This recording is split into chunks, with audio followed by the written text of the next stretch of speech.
Greetings and salutations, people of the internet. Austin here, and welcome to part 3 of my Arkham Origins rewrite series.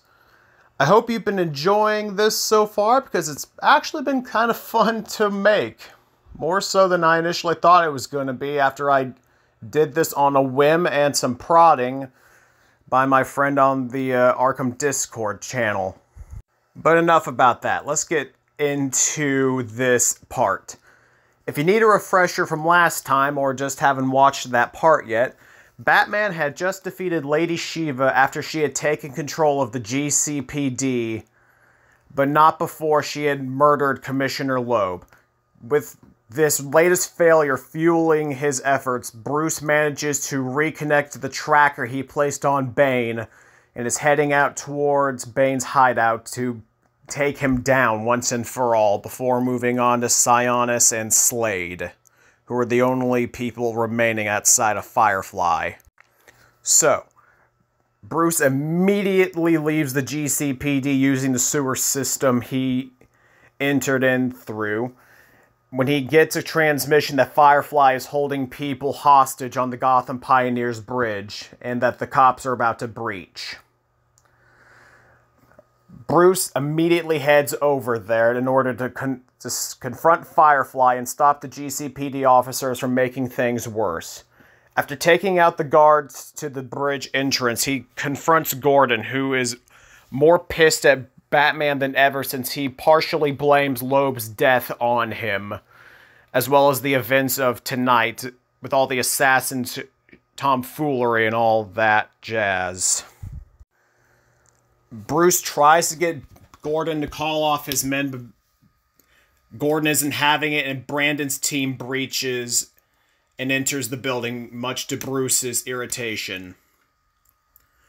So yeah, the entire bridge sequence basically stays the same with some minor dialogue changes, mainly once we get to the boss fight against Firefly, with Bruce just demanding Firefly stand down, even if Sionis' bounty is still on the table, unlike in the base game once the Joker got arrested. So, after a grueling duel with Firefly, Bruce heads towards the Batcave in order to hunker down after learning that Bane knew his identity, when he gets the transmission from Bane as he did in the original game. With Alfred's life potentially in the balance, Bruce guns it to the Batcave, and after reconnecting his detective mode, manages to find Alfred and briefly brings him back to life after he had died temporarily. With this failure weighing on him, Bruce considers giving up, since he can't even defend his own home against one of the assassins, and nearly lost Alfred in the process. However, after some reassuring words from Alfred, Bruce is ready and more determined than ever to go back into the field, especially after hearing police reports that Bane and his militia have invaded Blackgate Prison. And Bruce knows this is a ploy to get his attention. So, without any hesitation, Bruce hops into the Batwing, rides over to Blackgate Prison, and begins helping to take it back. Bruce works his way through the prison like he did in the original game, though the only differences being that there aren't nearly as many bodies strung up in horrifying and twisted ways as the Joker did, with more so just bodies thrown onto a pile haphazardly, since Bane's militia wouldn't care about doing whimsical things to the hundreds of bodies that they just made. So, Bruce makes it to the Panopticon, where he sees Bane and Warden Joseph, who's strapped to an electric chair. Bane is going to force Bruce to kill him, or die trying, in order to save Warden Joseph.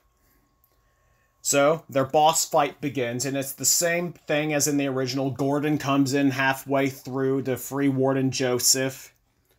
Then Bruce activates the shock gloves, and after beating Bane and stopping his heart temporarily, he has Gordon and Joseph go retake control of the prison while he takes care of reviving Bane. which leads into the TN1 boss fight against Bane. Nothing changes there. It's a fun boss fight.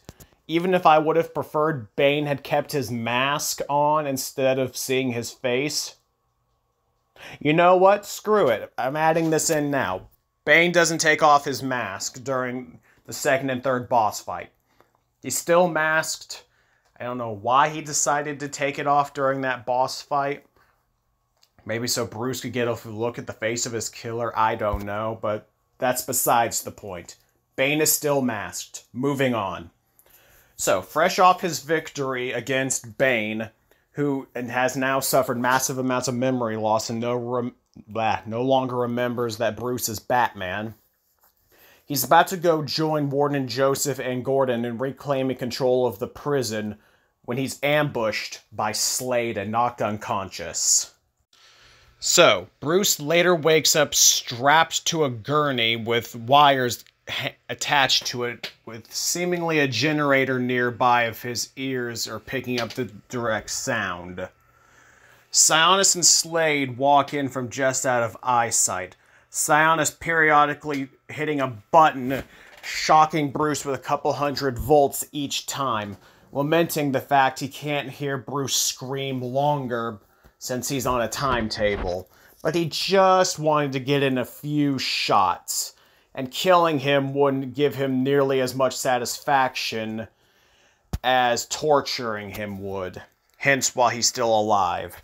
Though he still plans to kill Bruce, just in a more fun fashion. As Sionis is monologuing to Bruce, Bruce notices that a few of Sionis' henchmen are dumping what appears to be gasoline and other flammable liquids all around the building, which Bruce then deduces is an old mansion, specifically Sionis' childhood home that he left to rot after his parents died, after years upon years of shitty behavior and abuse from them. With glee in his voice, Sionis lights a single match and flicks it into a nearby flammable puddle, setting the room ablaze as Sionis and Slade walk out, leaving Batman to burn alongside Sionis' last tether to Gotham. However, what Sionis doesn't see is Slade toss Batman's utility belt that he had confiscated in the middle of the room, giving Bruce a look before venturing out with Sionis. So, thinking quickly, Bruce uses a hidden blade that he keeps in his gauntlets to cut one of the straps holding his wrists down before escaping and grabbing his utility belt. God, I'm flubbing today. Anyway, and following after Slade and Sionis as the mansion burns around him. After avoiding getting crushed by the falling debris around him as the mansion burned, he finally catches up to Slade and Sionis in the main hall of the mansion. Seeing this, Sionis opens fire with his custom-made pistols at Bruce, trying to kill him, but unbeknownst to him, a piece of debris falls from the ceiling, lands right on top of Sionis, face first, starting to burn the mask to Sionis' face as he screams in absolute agony. Bruce goes to save Sionis, with a part of him lamenting that Sionis kind of deserves it, but he's stopped by Slade, who says it's time for round 2 as a means to save face from his earlier defeat. This boss fight is going to be a culmination of most of the tricks you've learned throughout the game and mastery of your gadgets, as each one will come into play, give or take. So the glue grenades are primarily useful to trap him temporarily when he's using his sword or his guns, as they'll trap his hands, leaving you free to use a beatdown on him to get some good damage on him before he breaks out of it. The quickfire bat claws is still a dependable favorite like it was in the original boss fight, though he can dodge on occasion. The remote claw can be used to fling flaming debris at him, which can stun him, leaving him up for damage, as can the concussion detonator, but it's not nearly as long as window. So you have to use each one carefully, since while the concussion detonator takes longer to set up, it gives you a longer stun window, whereas the concussion detonator is the opposite.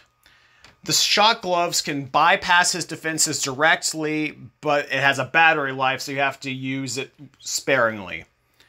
The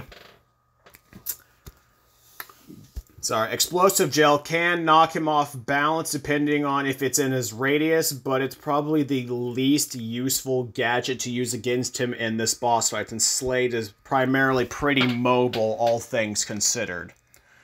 Slade has a few new attacks this time as well, primarily using his skill set from the challenge maps, with a few things he added here and there that were in neither his boss fight or his challenge map skill set. He's traded his katana for more of a broadsword type weapon, which can deal a crap ton of damage, seemingly cutting through Bruce's armor like it's nothing. Like, a few hits can take out a quarter of his health in no time flat, so you cannot get hit or stuck in a combo with Slade, because he will mess you up with this thing. He has his ballistic staff, which is primarily used for long range if he doesn't use his pistol or machine gun on him, though those are rare and can be taken out using the disarm and destroy combo if you have taken care of Penguin's side mission. So giving you a little bit more of an incentive to do the side missions prior to the boss fight to give you a little bit of an edge. So, after barely managing to defeat Slade, he pulls Slade and the now disfigured Sionis from the burning mansion as it finally collapses in on itself. He calls Gordon directly to come pick up Slade and Sionis before he ventures back into Gotham, knowing that there's still work to do. And we fade to the ending montage, which is basically the same as in the original game, with just a few more of the assassins added into the montage of being loaded into Blackgate. Joker is now laughing from his cell, hearing about what happened to Bane, with Harley Quinn standing outside of his cell just smiling to herself. And Sionis is in a prison hospital, seething in rage as he's strapped down, looking at himself in a mirror and now looking at his disfigured appearance as the black mask is now burned to his face, effectively leaving Roman Sionis dead like he wanted. So, after we get the ending credits, we get the Suicide Squad tease from the original game. Even if it never went anywhere, I still think that's a good little tease. And I think Waller could also throw one to Deadshot, who's in an adjacent cell, giving them the option: join or rot. Then we leave it open-ended from there. So, yeah, that is the main story in my version of Batman Arkham Origins. I really hope you guys enjoyed it. I had a lot of fun brainstorming ideas for this, and I think it came out pretty well, all things considered. As I've said multiple times, these side missions are going to be its own separate part, so I'll be working on that. Most of them are going to be the same, give or take a few changes, just spoilers, though I am adding a completely new one to replace Shiva's side mission, so be on the lookout for that if you're curious. That one was really fun to write, and it finally adds in a character I've wanted to see from the Arkham series ever since it began, but that's here nor there, and that's something for you to find out. So yeah, like and subscribe if you enjoy today's content. Ring the notification bell, since YouTube's systems are completely fucked and will probably only continue to get worse. And yeah, I hope you enjoyed it, and keep a lookout for the next portion coming up in the future. This is Austin signing out. Have a good one, people.